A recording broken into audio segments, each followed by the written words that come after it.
Économie le Max sur i24 News. Soyez les bienvenus. Au sommaire de cette édition, une TVA à 0% sur l'achat d'un premier bien immobilier en Israël. Voilà ce que propose le ministre du Trésor Yair Lapid. Un projet controversé puisqu'une part importante de la population ne pourrait en bénéficier. Quel but poursuit cette éventuelle réforme? A-t-elle des chances d'être adoptée? Lionel Friedfeld nous fournira ses éclairages. Et puis du vin à flot, l'Espagne est devenue l'an dernier le premier producteur mondial du secteur grâce à une cuvée historique, 50,6 millions d'hectolitres. La France est détrônée, mais après l'ivresse, le plus grand défi est désormais d'écouler ce cru record. Pas si facile, on le verra dans quelques minutes.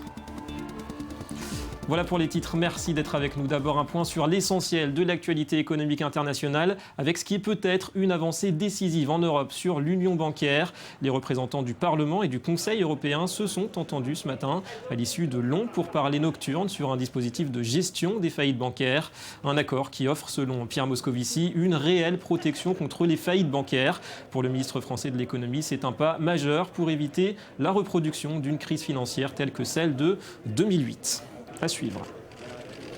Aux États-Unis, l'événement hier, c'était bien sûr le premier comité de politique monétaire de la Fed, présidé par Janet Yellen. Elle a succédé fin janvier à Ben Bernanke et elle a annoncé une nouvelle réduction des rachats mensuels de bons du Trésor à 55 milliards de dollars, moins 10 milliards donc. On aurait pu croire que le léger ralentissement ces dernières semaines de la reprise aux États-Unis, en raison notamment des intempéries, pousserait la Fed à maintenir son soutien au même niveau. Il n'en est rien. Alors, autre information, la Fed laisse entendre que les taux d'intérêt pourraient remonter dès la mi-2015. La Fed qui abandonne le critère du taux de chômage comme seuil clé pour évaluer la capacité de l'économie à supporter justement une hausse des taux d'intérêt. Si le chômage reste élevé et si l'inflation reste maîtrisée par rapport aux objectifs de la Réserve fédérale américaine, alors le taux d'intérêt du Fonds fédéral a plus de chances de rester entre 0 et 0,25%. Voilà, et le taux de chômage qui est tombé à 6,7% en février, un repli plus rapide que prévu. Et puis sachez que Wall Street, on pouvait s'y attendre, a réagi négativement à ces annonces, moins 0,7% pour le Dow Jones. Toujours aux États-Unis, la fin d'un feuilleton judiciaire. Depuis 4 ans maintenant, les autorités enquêtaient sur un problème d'accélération subite observé sur certains véhicules Toyota. 5 accidents mortels ont ainsi été déplorés en 2009. Le premier constructeur automobile mondial a fini par s'entendre avec le département américain de la justice. À la clé, une amende sans précédent, 1,2 milliard de dollars. Toyota échappe à l'inculpation. La justice accuse le groupe japonais d'avoir minimisé cette affaire et d'avoir voulu tromper les autorités de régulation. L'amende de 1,2 milliard de dollars représente la pénalité criminelle la plus importante jamais imposée à un constructeur automobile aux États-Unis. Cette amende est appropriée en raison de la tromperie organisée par Toyota dans cette affaire. Si vous regardez à très long terme pour l'industrie automobile, je pense qu'au final, c'est une bonne chose. Même si à court terme, cela cause beaucoup de problèmes aux clients.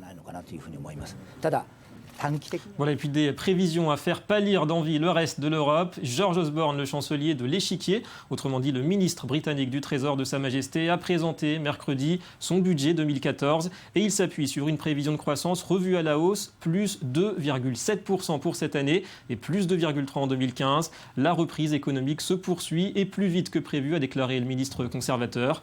Après un rebond de 1,9% en 2013, la croissance britannique fait figure de plus en plus d'exception sur le vieux continent, quand on sait que l'Allemagne, par exemple, a plafonné à plus 0,4% l'an dernier. Et on en vient à notre premier dossier. En Israël, on évoque souvent les craintes d'une bulle immobilière. Yair Lapid, le ministre des Finances, veut annuler purement et simplement la TVA pour l'achat d'un premier logement par un jeune couple, le tout sous condition bien sûr. Alors quelles sont ses réelles motivations économiques, politiques? On tentera de faire le point avec Lionel Friedfeld dans un instant, mais d'abord les détails de ce projet qui provoque déjà des divisions au sein même du gouvernement. Explication de Johanna Citruc. Ce n'est pas New York ni Paris, mais les loyers y sont presque aussi élevés, surtout par rapport aux revenus en vigueur dans le pays.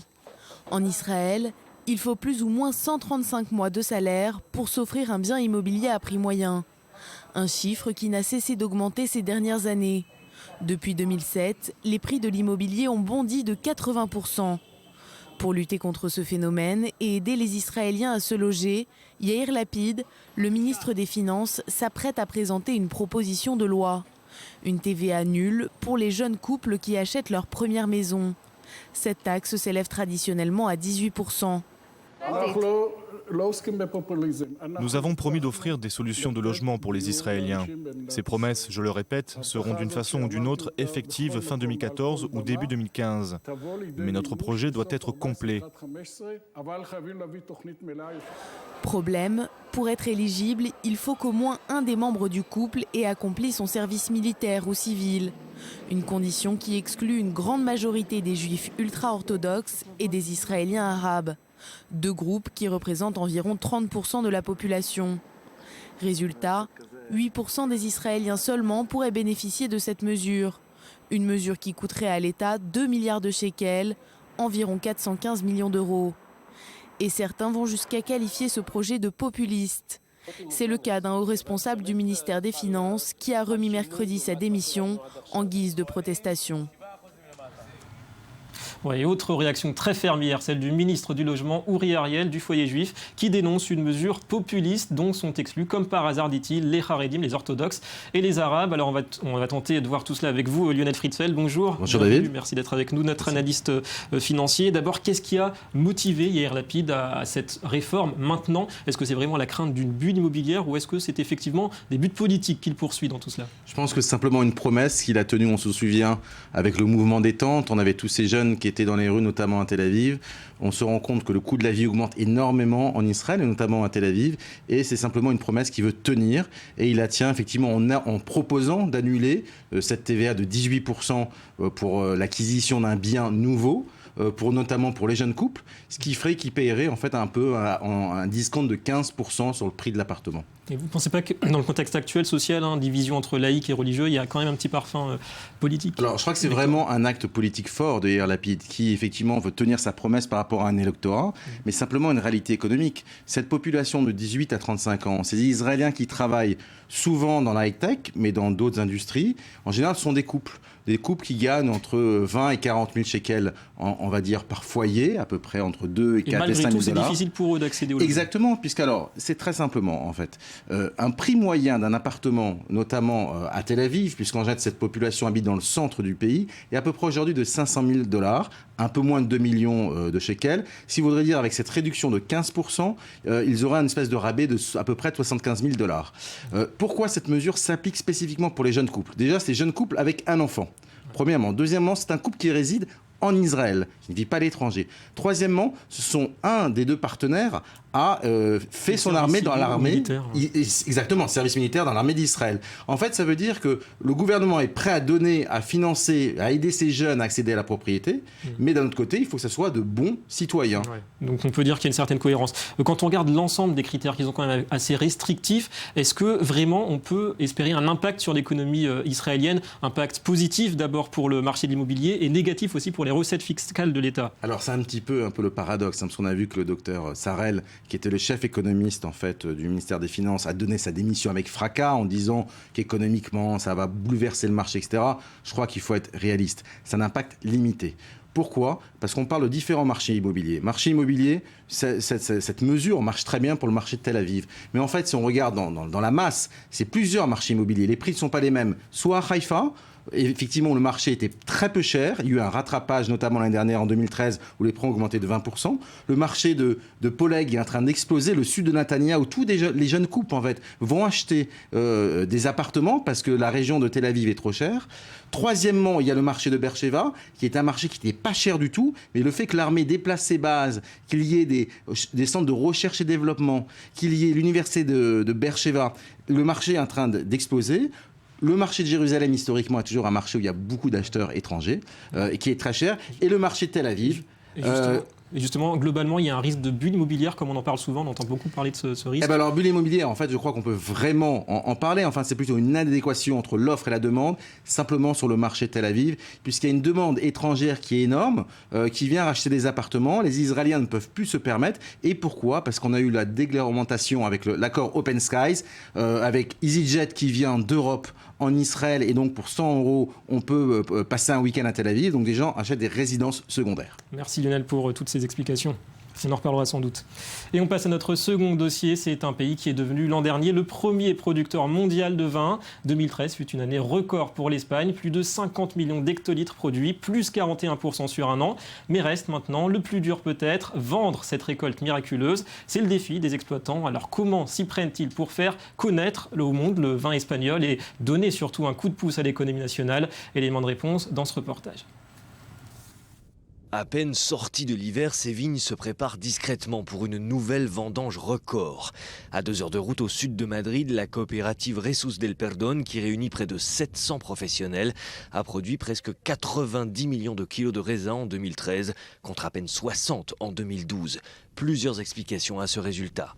Une forte augmentation de la superficie, donc un plus grand nombre de pieds de vigne, mais aussi plus de kilos de raisins par pied, en raison surtout des pluies que nous avons eues cet hiver, des pluies beaucoup plus importantes que la moyenne annuelle. En 2013, avec 50 millions d'hectolitres, l'Espagne est passée au premier rang mondial des producteurs de vin, devant la France et l'Italie. Une évolution somme toute logique. Le pays possède le plus grand vignoble de la planète, près d'1 million d'hectares. Mais pour y parvenir, les professionnels n'ont pas ménagé leurs efforts.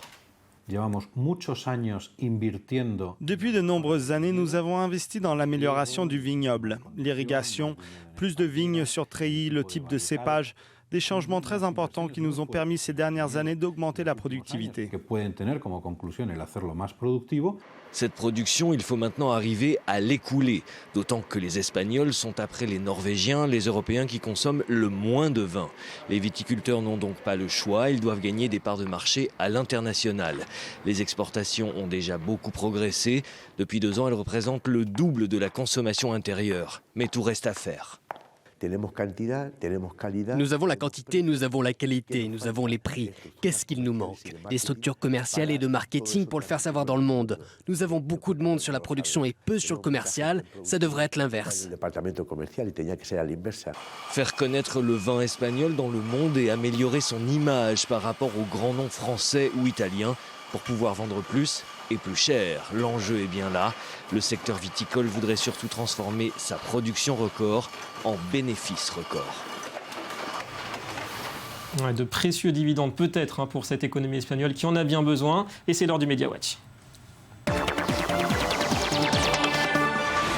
La revue de presse, et c'est Dominique Strauss-Kahn qui fait la une aujourd'hui avec un nouveau projet de fonds spéculatif. L'ancien patron du FMI est en tournée en Chine. Bonjour Johanna Citruc. Bonjour David. Alors il espère lever 2 milliards de dollars auprès d'investisseurs. Oui, lever 2 milliards de dollars, c'est environ 1,4 milliard d'euros pour ce qu'on appelle un hedge fund. Il s'agit en fait d'un fonds spéculatif qui sera dédié à la macroéconomie. Et s'il est parti trouver tous ces investisseurs institutionnels et ces particuliers fortunés en Chine, c'est parce qu'il y a là-bas de plus en plus de millionnaires. Actuellement, il y en a près d'1,3 million. C'est 8% de plus que l'année dernière. Et pour la petite histoire, l'ancien directeur du FMI envisage de gérer ce fonds spéculatif avec sa fille Vanessa Strauss-Kahn, qui est elle aussi économiste. Alors autre thème Johanna, tous les moyens sont bons, on le sait, pour limiter au maximum sa note d'impôt. Mais aux États-Unis, quelqu'un a trouvé une technique assez originale. Oui, il s'agit de Andrew Jarvis. C'est un Américain qui partage son temps entre ses 2 bureaux, un à Philadelphie, là où il vit, là où il habite, et un autre à New York. Le problème, c'est qu'il doit vivre moins de 182 jours par an, moins de la moitié de l'année à New York pour ne pas payer d'impôts. Sinon, il est obligé de payer des impôts dans les 2 villes. Alors pour prouver ça, il a décidé de faire ce qu'on appelle des selfies. Un selfie, c'est une sorte d'autoportrait. On prend son téléphone, son appareil photo, on le retourne ou alors on active le minuteur et on se prend en photo soi-même. Andrew Jarvis le fait à chaque fois qu'il est chez lui, donc à Philadelphie. Il se prend en photo avec des fois un journal daté en guise de preuve, donc des indices qui montrent la date. Et on ne sait pas si ça va encore fonctionner, s'il arrivera à ne pas payer d'impôts à Philadelphie. Mais en tout cas, ça a créé un gros buzz sur les réseaux sociaux. Imagine, alors un chiffre pour finir Johanna, 1,39 million d'euros, de quoi s'offrir un loft à New York ou à Londres. Eh bien non, c'est le prix d'un chien. Oui, 12 millions de yuan, donc 1,39 million d'euros. C'est la somme qu'a déboursé un riche promoteur immobilier chinois pour s'offrir un mastif tibétain. Il s'agit en fait d'un chien imposant, un gros chien qui est souvent comparé à un lion à cause de ses poils qui ressemblent à une crinière. Alors il y a quelques années, avoir un tel animal, ça coûtait environ 500 €, mais aujourd'hui, son prix a véritablement explosé. Et pourtant, certains Chinois sont quand même prêts à tout pour s'offrir un mastif tibétain, puisque en Chine, là-bas, c'est la mode. Alors, ceux qui n'ont pas forcément les moyens, l'argent pour s'en acheter un, échangent parfois des objets de valeur. Certains échangent des montres de luxe, pour pouvoir s'en procurer un. Ouais, la bulle du mastif tibétain, on aura compris, on aura tout vu. Merci Johanna et à bientôt. À bientôt. Voilà, fin de cette édition Économie. Le MAG revient très vite sur i24 News. Merci de votre fidélité. La suite de vos programmes, c'est tout de suite. Restez avec nous.